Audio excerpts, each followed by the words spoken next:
Hello, it's your girl, She Needs No Intro, and I'm back with another Let Me Talk Tuesday. Let me get the camera right. Trying to lock in on Devontae. So first of all, let me just start by saying shout out to everyone who DM'd me, texted me, called from last week's video. Like, I knew I was saying something real and raw, and it was a topic that people don't typically talk about, but some of y'all were really vulnerable. Like, y'all told me things that, I mean, I'm just flattered that you felt you could entrust me with some of the stuff that some people reached out and shared, wrestling with their own faith journey and like their own experience with loss. So it just solidified that this is something that needs to be done. Like, I don't know how long it's going to take. I don't care if I have one follower to millions of followers. There's someone that is grappling with grief the same way that I am. And there's someone that's going to use my words to move forward as they grapple with grief and, you know, feel empowered. And that's ultimately what I want to do. I want this to be a safe place. I want this to be a place that people, no matter what you've lost, you could come in and feel supported, feel seen, feel heard, and just feel like you're amongst people who relate. You know what I mean? This is, you know, me losing a child, that's a population that no one wants to be a part of, but it's a real population nonetheless. Like, this is, people are losing their children and it's happening and more than we know. So I definitely want to use this platform to connect with those individuals because I don't know what's out there for us. And I'm still learning. I've been to a grief retreat. Shout out to Chase the Victory. I've been to a grief retreat that helped a lot in my early stages of grief. And I'm still in the early stages. My son is about to be 6 months. So I'm still very much in the early stages, but I definitely don't know all the resources that are available to a person in my situation who's lost their child. And if anybody's watching this and they know other resources, please share them here. Don't just inbox me individually. I want this to be a platform that everyone can use and come to and see and benefit from, not just myself. So please share here. I started a Facebook group, Grappling with Grief. That's going to be the name of the podcast when it really takes off, but it will be called Grappling with Grief. And I chose the word grappling because it's a wrestle. It's a fight dealing with this level of grief. Like I said in the last video, if only you guys knew what it took to put a bra on in the morning, okay? To get up, get dressed, to be presentable, to care enough to be presentable. If you knew the restraint that it took for me not to just be like, y'all gonna take me as I is and have these double D's hanging around, honey, okay? I'm telling you, it is work every second, not just every day, every second. Me talking to you right now, I am in my mind saying, my nose keeps getting, I don't know if anybody who had this level of loss, when that nose starts burning, you know the tears are about to come. I fight with that every day, all day, constantly.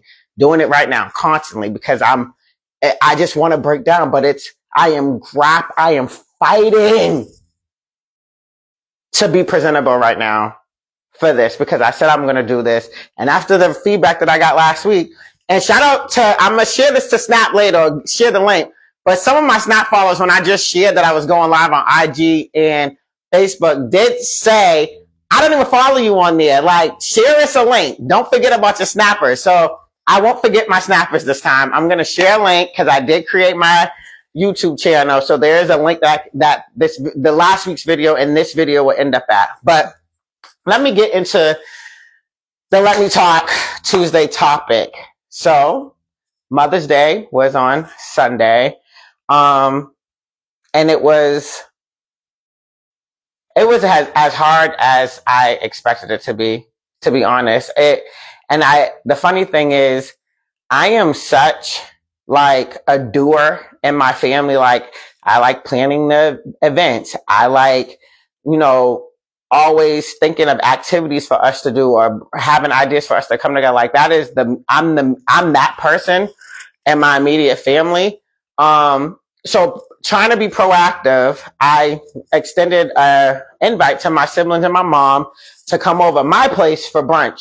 I chose brunch because typically Devontae would cook me breakfast for Mother's Day. As young as 7, I remember me helping him, but he started making my Mother's Day breakfast. So for Mother's Day, I always get a breakfast, and then I would get some gift. As he got older, the gifts got more elaborate, and you know, he used his money to buy the gifts. And one of, I hope you guys been hearing me because I just realized my mic was covered in my shirt, bro. I really hope y'all heard me this whole time. Can somebody send a thumbs up if you heard me? Because I don't know if y'all were hearing me this whole time. But this necklace, it's an Alex and Ani necklace. I used to be obsessed with their bracelets back in the day. Devontae knows. So he tends to always go to their brand to get me some jewelry when he gets jewelry. So this was the last, let me turn it around. This was the last Mother's Day gift I got for Devontae last year. And I wear it every day. But I'm just used to spending it with my son. So I invited my family over for brunch. They came. Brunch was good. I cooked various things. It was supposed to be potluck style, but like I really didn't do a good job of telling people what to get. So my mom cooked something, and my brother brought some things. But it still turned out to be a really good day, despite everyone was in their emotions. Like I could tell everyone was trying to like push through and like put on a brave face for me. But I know my family. We have more laughs than that. We joke more than, like, it was really like a somber kind of brunch, to be honest. So of course it's habitual for people to reach out and send Happy Mother's Day texts. I lost my son. Remind me, why am I happy today? You guys reminding me of what I've lost. And I struggled with a lot of the texts. Now, some people, shout out to y'all who just took a second to think, like, maybe I shouldn't send a Happy Mother's Day, but just acknowledge that she's been a great mother and that would never change. But like your wording, is it really a Happy Mother's Day for me? Like, be for real. Be for real. You feel me? So I struggled because I'm just like, didn't y'all watch my video? Like, we're so conditioned to do things. Instead of taking a second to think about it, why would you extend that message to me? And my question for today is, what other firsts have happened to you for people who have lost someone, whether it be a close friend, a relative, your own child, whomever? What other first events had took place that someone absentmindedly congratulated you for, or, you know, extended you a message that really would shift your emotions, not from a happy place, but to a more sad and depressing state? And for every Happy Mother's Day text I received, I felt more and more depressed because I wasn't happy. This was the first Mother's Day in all the years that I've been a mother that I was not happy. I couldn't even dwell on our memories because the memories triggered me, because the thought that they will only always just be memories. There will never be a new anything between him and I. And I think that is what breaks my heart so much, because we've done so much together. Like, we always had first. You know what I'm saying? So now that I'm not going to create these new memories, it causes me to struggle a lot. So I really struggled Sunday with the messages. And I understand some people did reach out and say, I'm sorry. I know it's not a happy Mother's Day, but I just want to acknowledge that you've been a great mother and Devontae was blessed to have you. I appreciate those messages. Say that.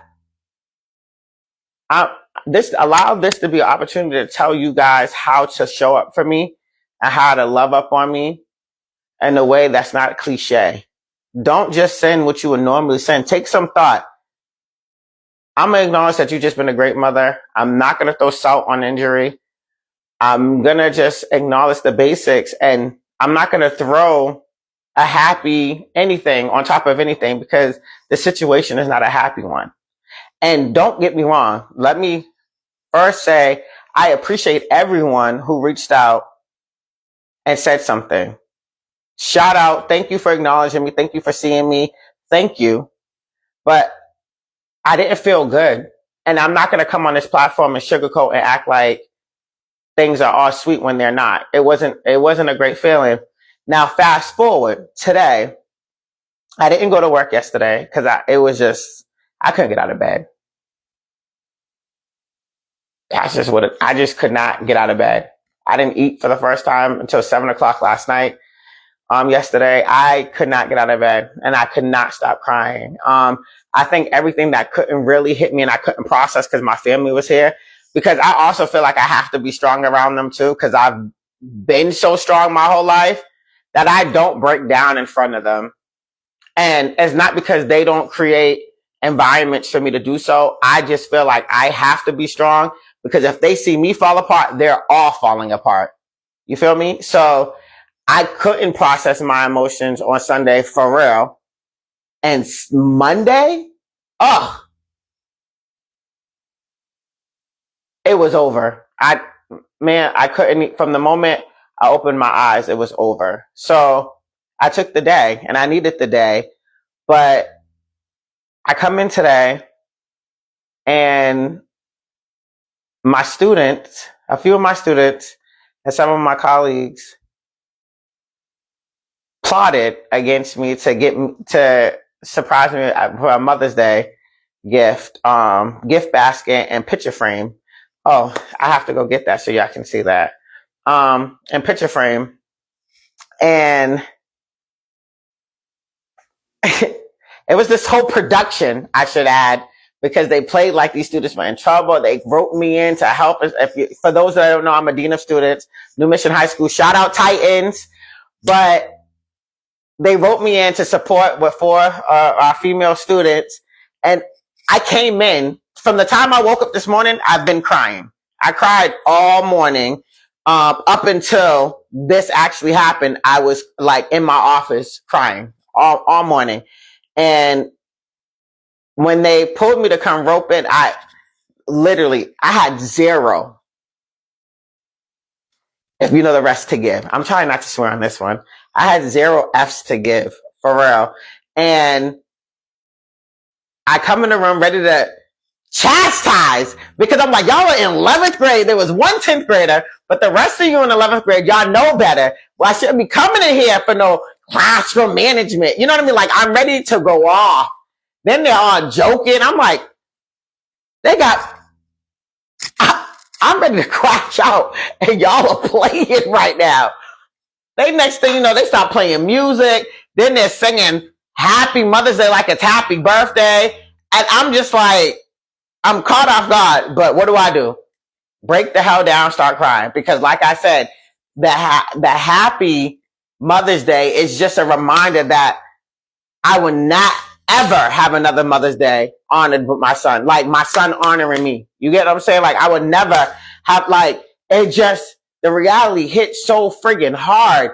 And in front of all my students, in front of the staff, I just break down. And in my head, I was trying to tell myself to get it together. I was telling myself, stop crying. But every time I said stop crying, it's like I started crying even harder because I just really just cannot believe this current reality. But then once I gathered myself after a while, and my kids are just so amazing. They're just so amazing. One of them being my cousin, shout out Shanae. But one of them not one of them being my cousin, the other one being my student. Well, they are my students, but one is my cousin. Just nurturing me. You know what I mean? Like trying to get me right. My colleagues doing the same. Like it was just a moment, and it was like a quick shift. You're a mother to so many other kids other than Devontae. Like these kids really seek you. Some of my kids have my number that they call me when they're having stuff going on at home. Like their parents call me. Okay. Like if I could deal with stuff on Saturdays, like, you know what I mean? Like I don't play about relationships naturally. And with my job in this line of work, I don't play about my relationships with my kids at all. They know I'm Mama Bear, hands down. And today literally I had like an epiphany moment. I'm like, when people shout you up, because I received some text messages from families on Mother's Day saying Happy Mother's Day and just thanking me for a job that I do with their kids. And it didn't hit me then because I was so much in my emotions. But to see my kids, I have to show y'all the basket in the picture frame, but to see the work and the effort that was put into doing something for me. They didn't have to do this. They didn't have to honor me. They didn't have to try to uplift my spirits. That's not their job at all. The kids or my colleagues. You get what I'm saying? That's not their job. But they took that time, and it literally just made me think, like, you are a mom to damn near 700 kids, okay? These kids call you. They have no problem calling on Miss Johnson for anything. They need something done. They're coming to Miss Johnson, okay? And they know I got them. You know what I mean? And I feel like I need to be mindful of that. Yes, Devontae was my flesh and blood. Devontae was my child. Devontae is my life. As you can see, shout out to my stinking man. Don't be surprised if this is going to be the regular background, okay? This is how I cope. And this is in my house all day, 24/7, since they've been made, after his birthday. This is exactly where they've been, okay? Because when I come home every day, the front door is right there. He's going to be the first person I see as if he was still living here, because that's exactly how it was. And I can't let that part go. But today just made me really think about how I suffer from imposter syndrome. I talked about this earlier with one of my friends at work as well. And it's real. Like you forget what you've done. You forget the spaces you've entered. You forget the tables you sat at for a moment. And I think I forgot how impactful I am to these kids and how they look up to me. And now I'm like, damn right, I deserve and should receive the Happy Mother's Day, because I'm Mama Bear to so many kids outside of my own. And I'm going to continue to be that. I don't know why this is my current reality. I don't know why my son is not here, but I do know that there are still kids who need me. There's still kids who look up to me. There's still adults who look up to me or need me and respect me. And that's what I should be paying homage to. That's what I should be acknowledging. That's what I should be holding on to and considering when I am receiving those Happy Mother's Day texts. So I want to just say Happy Mother's Day to all the moms out there, whether it's your biological kid, surrogate, godmother, best friend to a child. I don't care. If you conduct yourself in a manner that represents all the characteristics of what a true, loving, authentic mother should be to a child, then shout out yourself. You're a mother, and you should be honored and praised and celebrated as well. So I hope you feel that today, and you feel that every day, not just on Mother's Day. And with that, She Needs No Intro is out with her second video. Let Me Talk Tuesday. Thank you for letting me talk. Thank you for listening. And until next Tuesday, I'll see you.